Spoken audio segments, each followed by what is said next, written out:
This is Average Joe PT, and on the last episode we talked specifically about snapping hip and how you tell the difference between snapping hip and arthritis. This video specifically is going to tell you, oh my, is it snapping hip or do I really need a hip replacement? Is that arthritis so bad that I am in serious trouble? So stay tuned. Alright, let's go ahead. Now, specifically when we're talking about hip pain, snapping hip, how do you tell the difference? You get that clicking, you get that catching, and it's like, okay, is it snapping hip or is it just arthritis? Now, when you're actually doing any kind of swimming where that hip is really doing a lot of movement, then you specifically are figuring out whether, okay, if I'm getting a lot of hip movement, do I have that snap or is it just hurting? You know, if you're getting a lot of snapping, even with that water, it's probably snapping hip. But if you're getting a lot of just pain throughout the whole motion, nothing seems to really calm it down, then we're probably dealing with arthritis. And arthritis pain is no fun because it can also give you a lot of referred pain down into the groin. Specifically, we're going to go ahead and zoom in here. And right down, you see this little part here, this is the top part of that ball, right in this area here. And then that pain can kind of zoom right down into that groin area. And as you can see, it can go right down into the inner thigh. It can wrap all around any of the muscles around that hip joint, as well as if the hip ball and socket is bad enough. I mean, if you just see on a simple x-ray, you can really tell the difference between, all right, is this really just maybe some tendonitis, some bursitis type pain, which I'm going to leave a link up there, and that goes over how you tell the difference between those two. And if truly do I have something wrong and I need to deal with it and it's arthritic in nature. And that x-ray where it shows where there's really no space between the ball and the socket, then you specifically know that you are in serious trouble and you're probably going to have something done, whether that's an injection that I've shown in the past, or maybe it's some sort of, surgery that might entail maybe a partial replacement versus a full replacement.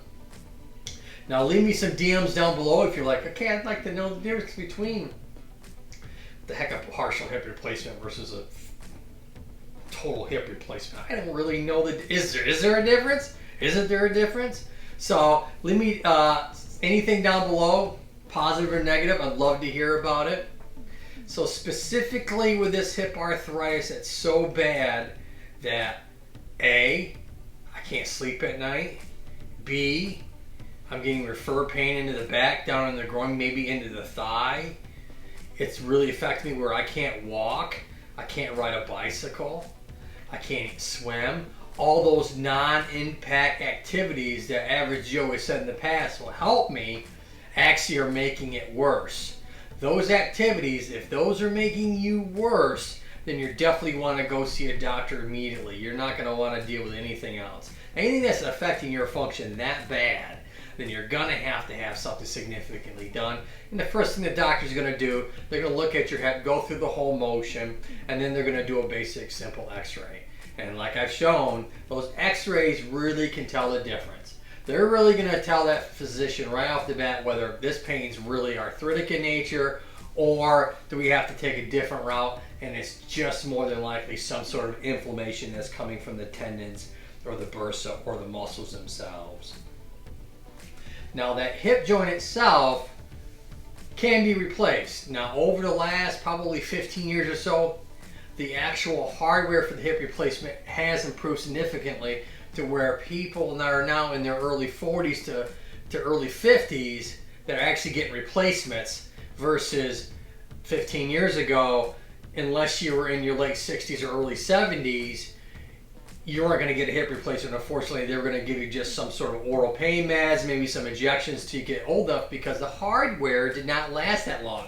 It was 10 years or less depending on how tough or how hard you were on that particular hardware.